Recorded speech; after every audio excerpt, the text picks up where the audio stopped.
this. That shoot up in the sun. It's really hard to do that without the humidity, and the two very much again because of very sticky weather.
Okay, so we are just about to get some pre-workout food in. What it's going to be is my usual, the old chicken and rice, of course. So we have got some in here. Also got more in there, some chicken. We've also got potato as well. So that should keep me going. I actually need to keep this out. Don't think I'll need that. Will I need that? We'll need some of that. We will also need a fork, wherever the heck. Throw this to fuck. Okay, it's back day once again. So what we're gonna do today is all the way round to some rack pulls again. So last time I hit some rack pulls, it was a case of I think I took what, 300 for 4, I think it was, or it was actually 3.5 reps, because whenever I went up for the fourth one, it was basically a case of I fell forward. So obviously as I fell forward, the kind of bar just obviously slipped and went down. So definitely not really counting that as 4 reps. But I have pulled 4 reps with 300 before. So obviously we're going to go in, we're going to fucking look for that 5th rep. I know it's there, definitely know it's there for sure. So it's just a case of fucking getting ready, heading the game, going in. You know, it's a fucking, like, I'm 100% a believer in it's a mind game at the end of the day. Like, no matter how much food you're on, you know, no matter what your body weight is, no matter this, that, the next thing, there's no fucking excuses at the end of the day. It's a mind game and that's it. If you want to fucking lift a weight, you fucking lift it, and that's it at the end of the day. So we're just getting this in here. This is just my chicken and rice. As I said, a little live taste test for you guys. That is actually quite nice. You know, just plain chicken and rice. That's it. Not really that boring, is it? So, gonna get this in the now. Then hit a huge back workout. Sorry, I shouldn't really speak with my mouth full. Also gonna hit some arms as well, of course.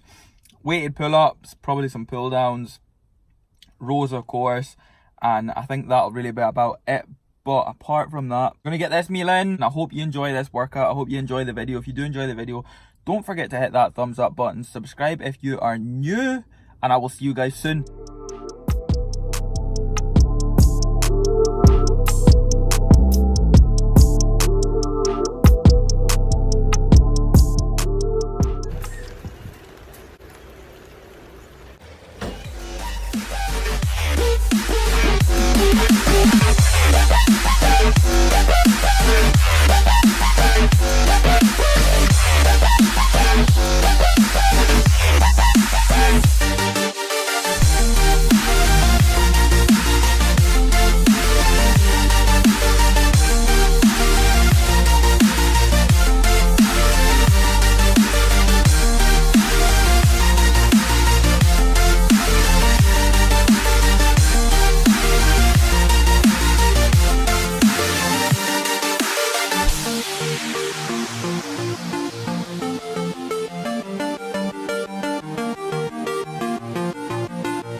there we have it. So 300 for 5 on the old rack pulls. I fucking knew it was there. Now, bearing in mind, I have been dieting for quite a while now, and obviously I've dropped quite a bit of weight, but there's no chance on God's heavenly earth that I would let my fucking strength drop. If anything, I'm getting stronger, and that's all it's going to be, because it just proves that it's a mind game at the end of the day. Like, it's such a mind game going into the gym, being able to lift the same fucking weights, if not more weights, definitely more weights in fact, than, you know, like what you were lifting when you were, say for instance, you know, 5, 6, 7, fuck, even 10 kilo heavier than what you are now. Do you know what I mean? It's like, I don't know, it's like such a weird thing that just nobody wants to believe and nobody wants to take in, that at the end of the day, all it is a fucking mind game. You know what I mean? It's a mind game with dieting, whether you stick to it or not. It's a mind game, and you know, it's a mind game in the gym, whether you stick to fucking lifting heavy or not, whether you stick to doing the basic shit, the heavy shit, the hard shit that nobody wants to do. But what makes a physique is that kind of shit, is staying the fuck with that shit throughout a diet phase, throughout a contest prep phase, throughout a gaining phase, you know, day in, day out, the basic shit, and that's all it is. So, went in, took a good set of 5 with 300 kilo. As I went in, and I knew it was there, I fucking knew it was there. So I went in and I took it, and that was it. So now, obviously, we're going to look for more, we're going to look for more reps, we're going to look for more weight, you know, we're going to look for absolutely everything. So we took a good back session in there. Obviously hit some arms as well, because you know, arm day every day, and that is really about it. Day is nearly done. Obviously still got to take the dog and that a walk, but got my next meal going in, so that will be chicken and potato. I'm looking forward to that. Obviously it's my air fried chips, they are absolutely stunning. I'm starting to get a bit hungrier again, so obviously all my meals are tasting that bit nicer, especially oats first thing in the morning. Also, what I've got here that I literally just had for my post-workout shake is my Rapid Recovery. This is actually the wild raspberry flavour. Now this one's new to me because I've been taking the chalky biscuit flavour, which has actually been really nice. And I mean, not that I've actually had, you know, like a really good chocolate milkshake, but like the chalky biscuit flavour is unbelievable. But I've actually moved on to this wild raspberry flavour, the Rapid Recovery from Unrivaled. That's the AGF protein. And I must admit, for me, I've never ever had, like, you know, raspberries or strawberries or anything like that. I've never actually had a raspberry shake or a raspberry drink or whatever the fuck you want to call it. But this wild raspberry flavour is actually really nice. Like, I don't know how to describe it, but, you know, for me not being one for that kind of stuff, the wild raspberry flavour was nice. So I'm probably going to have to give it, like, you know, like an 8 or 9 out of 10. Yeah, it was that good. But that is about it. Workout done. I will catch you guys soon. Update, I am still in the car, surprisingly. But I'm home. If you can't hear Benji already going off his head. But a quick tip for all you step freaks out there. So all you people out there that like to track your steps, like to hit goals every single day, you know, shoot for 10,000, 15,000, 20,000, whatever steps per day. Whenever you are in the car, take this motherfucker off. Whenever you're sitting here like this and you're moving your arm here, there and everywhere, this motherfucker's counting steps. This is one thing I've noticed, especially, obviously if you're going like a 5-minute journey or something like that, then there's no point in obviously taking it off. But if you're going a journey that's obviously going to cover quite a few miles, then take this little motherfucker off and it won't count anything. Because what I've noticed is you can actually gain quite a lot of steps on this, obviously just from driving, or even, shit, you can gain it just from, you know, driving like a good amount of miles. You can gain quite a bit of steps. It's the exact same if you're standing cooking. It's so weird, you know what I mean? Like, you're literally standing at the one point, but obviously because you keep moving your hands here, there and everywhere, you are counting steps. So tip 101, take this motherfucker off when you are driving. I just wanted to quickly tell you guys that I better go and get this dog because he seems to be going off his head because I've just arrived home. I will see you guys in the house.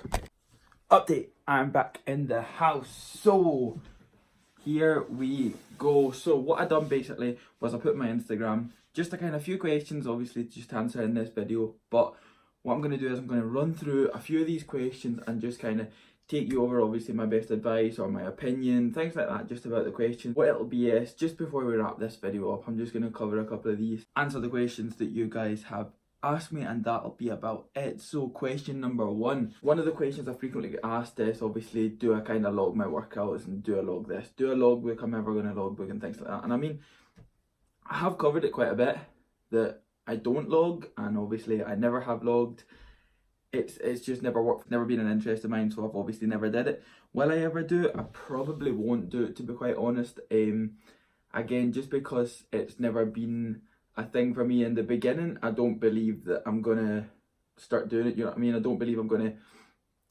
progress that bit more, like from where I'm progressing now.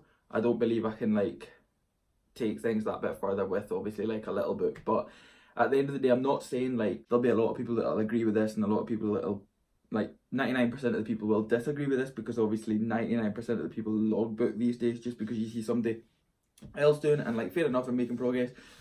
That, like, you know, that doesn't mean you have to do it, but obviously if they've got a decent amount of following on Instagram, then of course they're going to be right. They're going to be the bee's knees at this, that, the next thing, so you better do it. Don't believe I'm going to log, and that is really it. Question number 2. How many sets should you take to failure? Well, this totally depends on obviously your sessions, what you're training at the end of the day, because if you're going in and, you know, your focus is on trying to do like squats or a bigger movement at the end of the day, then I genuinely believe that maybe you can kind of program your sets a little different with them compared to, say, for instance, like you know, like the difference between like a bench press to like say a dumbbell press or something. I believe that you only do kind of need 1 to 2 sets max if you're taking these sets all out. So bearing in mind, like, even if you've got a training partner and you're getting, you know, you're taking them sets further than like beyond failure, so literally to the point where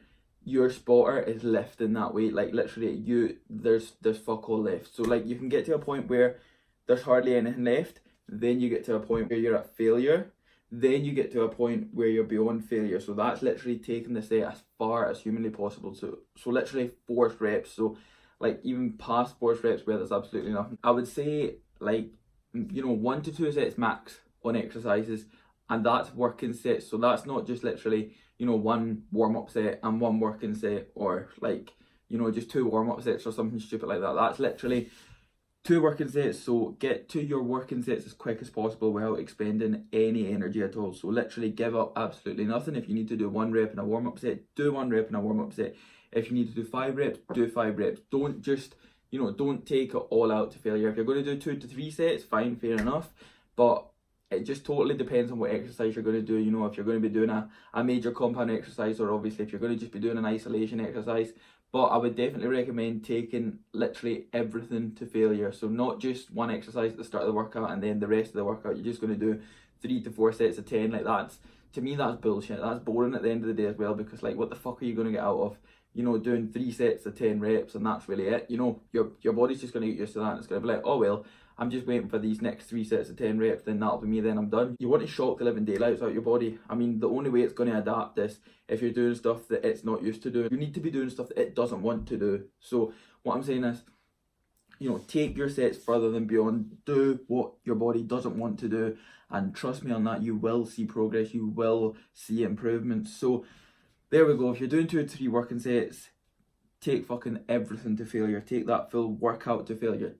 Push your hardest. That's the only way that, you know, you're going to see the big improvements. You don't want to be going into the gym and training like a fucking little fairy that's only going to be going in and doing maybe, you know, 2 to 3 sets of, oh, 5 reps, 8 reps, that'll do me, that'll do, I'll just move on to my next exercise now. Now, fuck that. We're going to take absolutely everything to failure. We're going to lift as heavy as possible.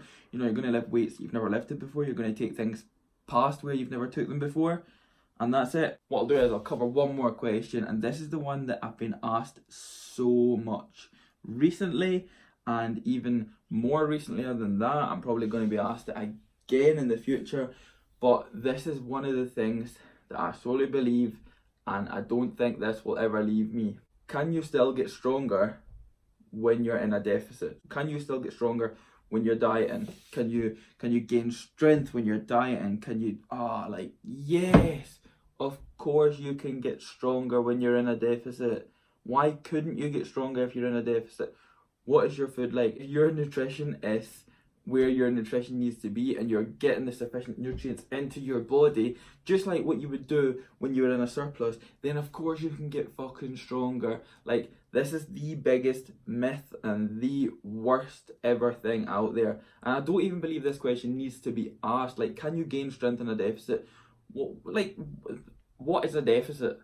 Like, seriously, a deficit doesn't make up this huge big thing that, oh, I'm going into a deficit, so I'm just going to become weak. You know, see, like, I swear to God, like, see if you have that mindset that you're going into a deficit and you're going to get weak, you are going to get weak. If you have that mindset when you're going into a set, that set is going to shit on you, that set is going to be heavy, you're not going to be able to lift it, you're not going to do absolutely anything with it. But see if you have the mindset that you're going in to absolutely crush that set, you're going into a deficit, you're going to absolutely crush the weights, you're still going to get stronger in a deficit, you're still going to get this in a deficit, that in a deficit, you're not going to let anything change, nothing will change. For instance, my prep last year, right, obviously was a lot different to like things now, but my prep last year at the beginning of prep, my rack pulls at that time I would probably account it as heavy. You know, I was taking sets of like 4 plates a side. I then moved up to 5 plates a side, and I was taking okay sets, but again I was still pushing for that bit further because at that time that's the only weight I could lift. So to progress, I was gonna obviously lift heavier. So to progress, I was taking it up to like 220. It was moving for a couple of reps, 2-3 reps at a time, going up to 4 reps, 5 reps, 6 reps, and so on. By the end of my Britain prep last year, I was on 1200 calories. You know, 0 carbs, 20,000 steps a day, 20 to 30 minutes post-workout cardio every session. And from the start of my prep, my pulls went from 220 to 250 for triples. Now bearing in mind I was on that, what I just told you, 1200 calories, 0 carbs, 20,000 steps, 20 to 30 minutes post-workout cardio, but I was still getting stronger. So this goes to prove that at the end of the day, it's a mindset, it's a mind game. This all is a mind game. You can definitely get stronger in a deficit. It's like, straight away you'll hear, you'll need drugs to get stronger in a deficit. You know, you only ever see bodybuilders that are, you know, you only ever see IFBB pro bodybuilders getting stronger in a deficit because they've got the drugs behind them to use this, to use that, to use that. No, that's bullshit at the end of the day. If you want to get stronger in a deficit, you get stronger in a deficit. If you want to have a negative mindset, have a negative mindset. Let all the weight shit on you, lose absolutely everything, fine by me. But if you want to get stronger in a deficit, have that positive mentality. Have that mentality that you're going in, you're going to get stronger, you're going to crush your set, you're going to be in control of the weight, you're going to move that fucker like it's, you know, like there's no weight on the bar whatsoever, and you are going to get much, much, much stronger in a deficit. It shouldn't need to matter whether you're in a deficit or a surplus, whether you're in a gaining phase or a cutting phase, whether you're fucking in a mini cut or you're in this, that, the next thing. If your aim is to get stronger and start lifting more weights, of course you can fucking progress. Like, there's so much bullshit out there these days that's just being overcomplicated, and it's honestly it's annoying to some. The fitness industry is just changing so much, but that is like one topic I'm not going to get into in this video. So that was the last and final question. Can you get stronger in a deficit? The answer is yes. If your mindset is up your arse, get it changed. Change that. Fucking have that positive mentality. Go into the gym, do what you need to do, and get the fuck out. Get stronger, and that's it. What I'm going to do now, guys, I am just going to wrap this video up right here. So I'm sorry if I didn't get to answer any of your questions. I will answer them in a full Q&A video very soon. I hope you have enjoyed this video, guys. If you have enjoyed it, then don't forget to hit that thumbs up button. Subscribe if you are new around here, because I am really appreciative of all the support. So subscribe if you are new, and I will see you guys in the next video.